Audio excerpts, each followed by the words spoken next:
सभी साथियों को मेरा नमस्कार। जैसा कि मैंने अपने पिछले ब्लॉग में कहा था चाइल्ड वेलफेयर कमेटी के बारे में, तो उसी संदर्भ में आज मैं आप लोगों को चाइल्ड वेलफेयर कमेटी के बारे में बताना चाहूँगा। ये भी वो विषय है जिसके संदर्भ में बहुत से लोगों को जानकारी नहीं होती है। तो उसी विषय को लेकर आज मैं आप सभी के समक्ष आया हूँ और मैं आप लोगों को चाइल्ड वेलफेयर कमेटी बाल कल्याण समिति के बारे में बताना चाहूँगा। तो शुरू करते हैं।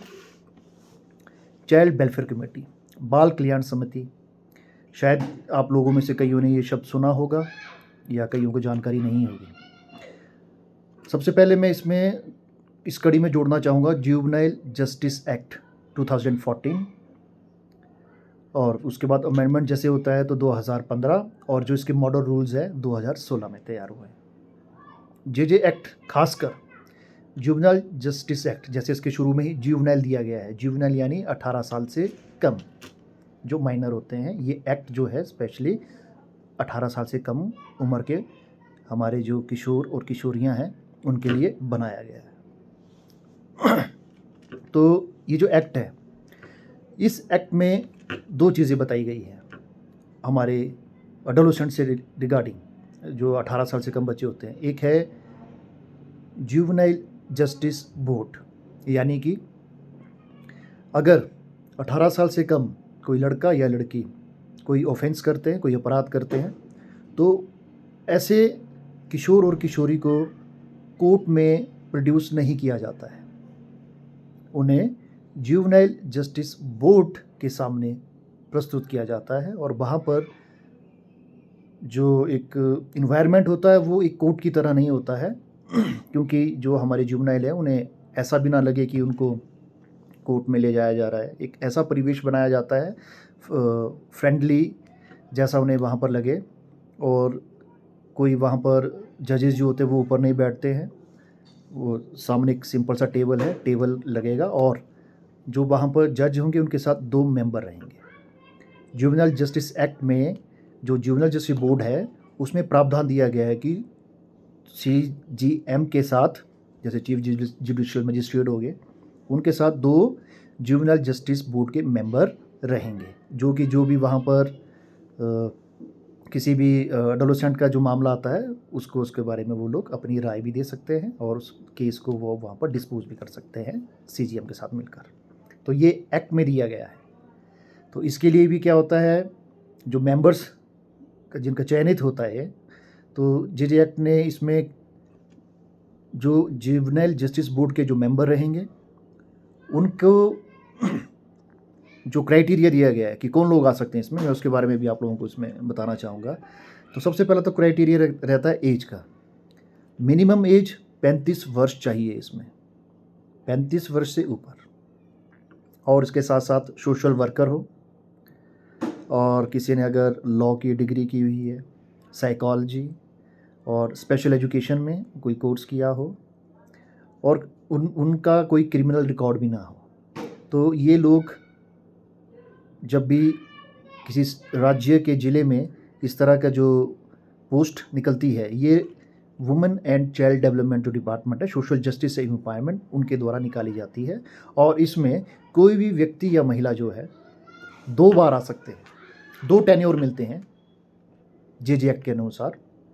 तो एक जो टेन्योर होता है वो 3 वर्ष का रहता है, तो 3 वर्ष तक वो मेंबर रह सकता है, और उसके बाद जैसे ही 3 वर्ष पूरे होते हैं तो वो उसके बाद आगे दोबारा से अप्लाई कर सकता है। पर ये 2 ही बार जे एक्ट के अनुसार मेंबर बन सकते हैं।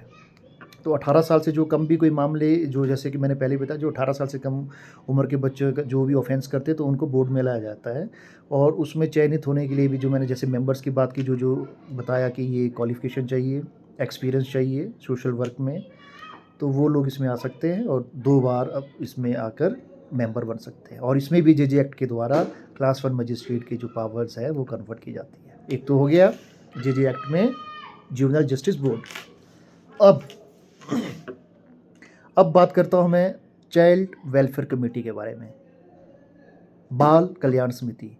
जे एक्ट में 2 चीज़ों का बाइफिकेट किया गया है। एक तो जैसे मैंने जुवेनाइल जस्टिस बोर्ड बताया, उसमें क्या था, उसमें ये था कि जो अपराध करके बच्चे जो आएंगे उनको कोर्ट में न ले जाकर बोर्ड में प्रोड्यूस किया जाता है, वो कैटेगरी आ गई इसमें। अब दूसरा कैटेगरी क्या है, 0 से लेके 18 साल तक के जो बच्चे हैं, जिसमें मान लीजिए कई बार कोई अनाथ हो जाए और कोई घर से भागे होते हैं, और कईयों की घर की जो है कंडीशन इस तरह की नहीं कि वो बच्चों को आगामी पढ़ा सके अच्छे ढंग से, शेल्टर नहीं है, तो ऐसे बच्चों को चाइल्ड वेलफेयर कमेटी के समक्ष प्रोड्यूस किया जाता है, और वहाँ पर चाइल्ड वेलफेयर कमेटी उनको शॉर्ट टर्म या 18 साल की आयु तक चाइल्ड केयर इंस्टीट्यूशंस जो बने हुए हैं वहाँ पर एडमिशन देता है।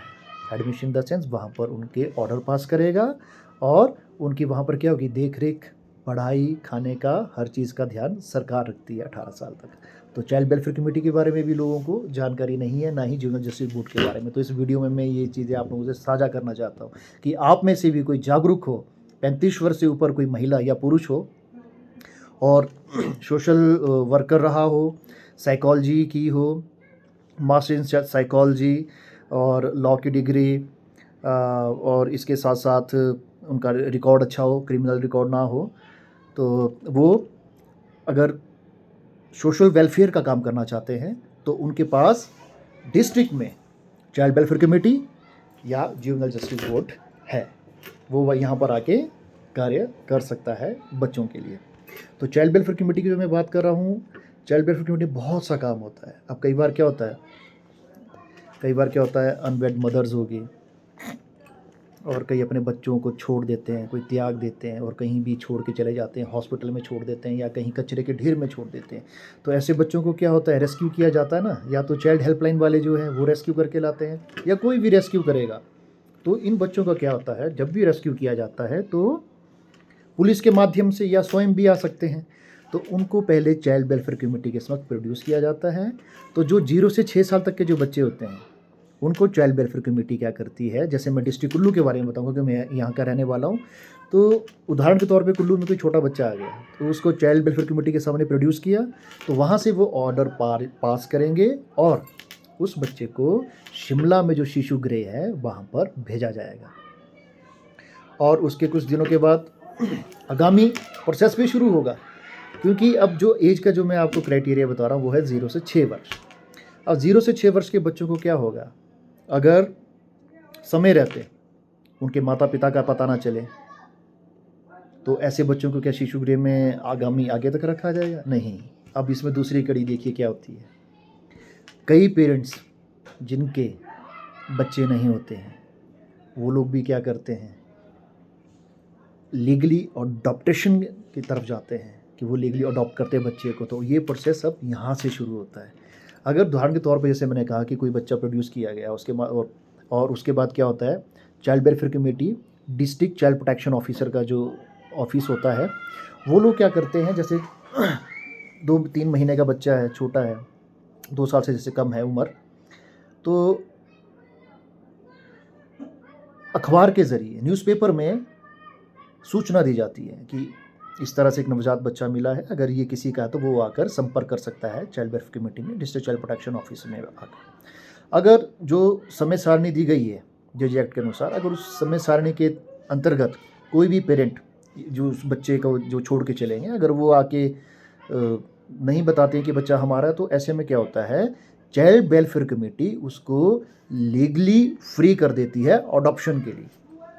जब चाइल्ड वेलफेयर कमेटी से ये ऑर्डर पास हो जाते हैं कि अब जो बच्चा है ये लीगली फ्री अडॉप्शन के लिए इनको फ्री कर दिया गया है, तो जो आगामी कार्यवाही है, जो डिस्ट्रिक्ट चाइल्ड प्रोटेक्शन ऑफिसर और जो ये पोर्टल होता है उसमें जब ऐसे माता पिता जो उसमें अपना फॉर्म फिल करते हैं कि उनको एक नवजात बच्चे की ज़रूरत है, तो पोर्टल में भी क्या होता है, जो जिस पेरेंट ने जब वहाँ पर अपना फॉर्म फिल किया है तो क्रमानुसार प्रॉपर चैनल, इसमें भी ऐसा नहीं है कि जिन्होंने लास्ट में आके फॉर्म फिल किया तो उनको पहले अपॉर्चुनिटी मिलेगी, नहीं। इसमें क्या होता है, क्रमानुसार जिसका नंबर आएगा तो सबसे पहले क्या होता है, उनको अप्रोच किया जाता है कि इस तरह से 2-3 महीने का लड़का है या लड़की है, तो आपने जिस तरह से फॉर्म भरा था, आपकी जो रिक्वायरमेंट थी, तो एक बच्चा मिला या बच्ची मिली तो आप आके उसके लिए आगामी कार्यवाही कर सकते हैं।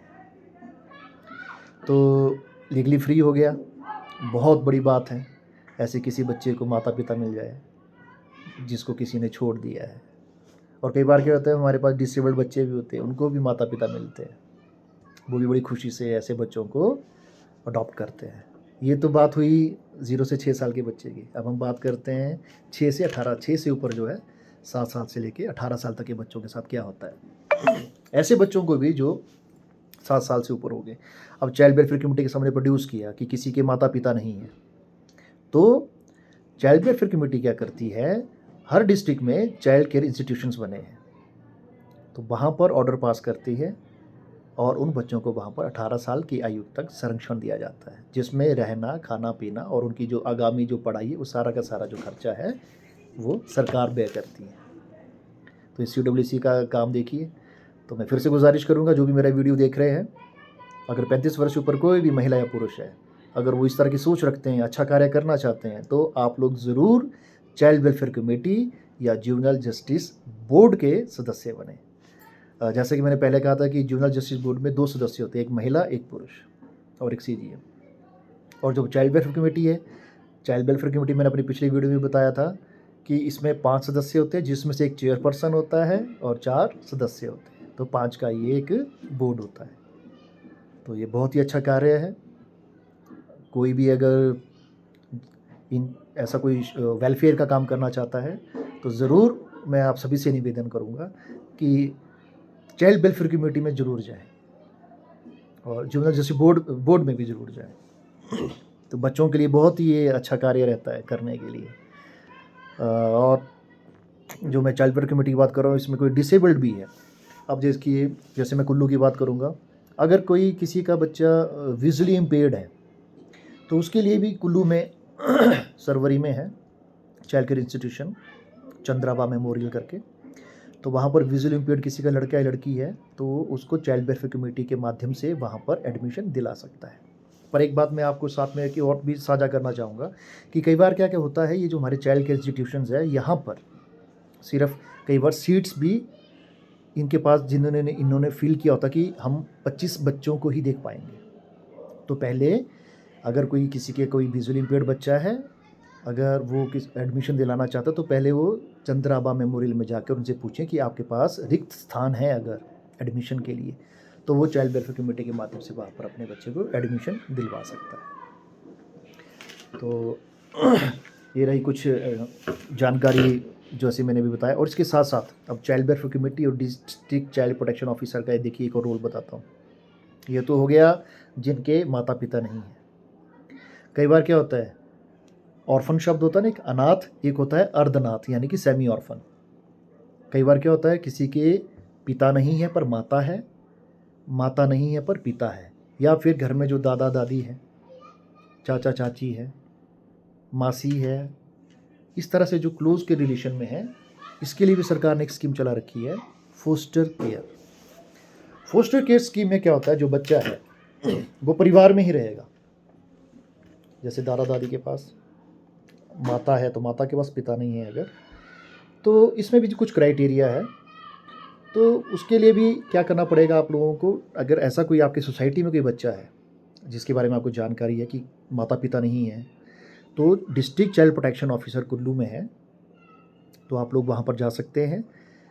ऋतुराज कॉम्प्लेक्स के साथ आगे हंगरी पॉइंट है, उसके निचले वाले फ्लोर में ये ऑफिस है डिस्ट्रिक्ट चाइल्ड प्रोटेक्शन ऑफिसर का, और उसी बिल्डिंग में ही चाइल्ड वेलफेयर कमेटी का भी ऑफिस है। तो वहाँ पर जाइए, वहाँ पर आपको लीगल कम प्रोवेशन ऑफिसर भी मिलेंगे जिन्होंने लॉ की डिग्री की होती है। वो आपको सारी जो कानूनी जो चीज़ें होंगी कि क्या क्या आप लोगों को डॉक्यूमेंट्स रिक्वायर्ड है इस चीज़ के लिए, आपको वहाँ पर पूरी जानकारी मिलेगी। तो आप लोग वहाँ जा सकते हैं। और जो मैं फोस्टर केयर की स्कीम की बात बता रहा हूँ, तो पहले तो इसमें 2,500 रुपये महीने का मिलता था, यानी कि 2,000 मिलता था फोस्टर पेरेंट्स को बच्चे की पढ़ाई के लिए, 2,000 बच्चे की पढ़ाई के लिए, और 500 रुपये की RD शुरू हो जाती थी, जो कि 18 वर्ष तक चलती थी, और 18 वर्ष पूर्ण होते ही विद ब्याज उस RD का उस बच्चे को आगामी उसके भविष्य में जो उसने पढ़ना है या कोई कोर्स करना है उसके लिए दिया जाता है। और अब शायद जो मुझे जानकारी ज्ञात है, अगर मैं गलत होऊँगा तो मैं उसके लिए क्षमा प्रार्थी हूँ, क्योंकि अब मैं उतना टच में तो नहीं, पर मैं जानकारी मैं बताना चाहूँगा। शायद जो मैंने अभी तक अब सुना है कि 4,500 रुपया महीना मिलता है ऐसे बच्चों के लिए। 4,000 रुपये शिक्षा के लिए, 500 रुपये की आरडी चलेगी। तो ये है फोस्टर केयर स्कीम। इसके बारे में भी जानकारी बहुत कम लोगों को होती है। मेरा दिल किया कि आप सभी से मैं ये जानकारी शेयर करूँ। तो इस ब्लॉग में इतना ही। आगे भी और बातें करते रहेंगे। अगर आप लोगों को अच्छा लगे तो मुझे अपना आशीर्वाद दीजिए। कमेंट्स पे मुझे कमेंट्स लिखिए कि मैं क्या और आप लोगों को जानकारी शेयर करूं। मुझे कुछ भी पता होगा, चाहे बच्चों एडोलेसेंट के रिगार्डिंग या कोई इस तरह से जो कमिटीज़ बोर्ड होता है जहां पर आप एक सोशल वर्क करना चाहते हैं। हाँ, इसके साथ-साथ जो मैं डीसीपीओ की बात भी कर रहा हूँ ना, डिस्ट्रिक्ट जेंडर प्रोटेक्शन ऑफिसर, ये भी एक पोस्ट है, पर ये होती है रिटायर्ड पर्सन के लिए। जैसे कोई किसी भी विभाग से रिटायर हो जाते हैं, तो उसके बाद इसके भी इंटरव्यूज़ होते हैं। Child welfare committee JGB board में भी जो अपॉइंट होगा ना, तो सोशल जस्टिस एम्पावरमेंट पोस्ट निकलवाते हैं, तो उसका फॉर्म फिल करना होता है। फॉर्म फिल करने के बाद शिमला में वुमेन एंड चाइल्ड डेवलपमेंट के कार्यालय में इंटरव्यू के लिए वहाँ पर बुलाया जाता है और आप लोगों का इंटरव्यू होता है। वहाँ पूरा बोर्ड होता है। उस बोर्ड के जो चेयरमैन होते हैं वो एक रिटायर्ड जज होते हैं, कुछ सोशल वर्कर्स होते हैं, कुछ हॉस्पिटल से डॉक्टर्स होते हैं। तो पूरा एक बोर्ड होता है, वो देखते हैं जो कैंडिडेट है उन्होंने क्या डॉक्यूमेंट्स चेक होंगे कि क्या एक्सपीरियंस रहा है, क्या क्वालिफिकेशन है, और आपका थोड़ा सा नॉलेज रिगार्डिंग इस फील्ड के बारे में, बच्चों के बारे में कि आप क्या जानते हैं, कितना जागरूक हैं आप। और अगर आपको बोर्ड इस पोजीशन के लिए चयनित करता है, और साथ में क्या होता है, राज्यपाल के द्वारा फिर नमोनित किए जाते हैं 3 साल के लिए। तो अच्छा काम है। तो कोई भी अगर इसमें ज्वाइन करना चाहता है, अगर कोई भी इसके लिए कोई जानकारी पूछना चाहता है और कभी भरना भी चाहता है, तो मुझे कमेंट में आप मैसेज कीजिए, तो मैं आपको इसका जवाब भी दे दूँगा। तो मिलते हैं आगे एक और ब्लॉग के साथ, कुछ और जानकारी शेयर करेंगे आपके साथ। तब तक के लिए नमस्ते, टाटा, बाय बाय।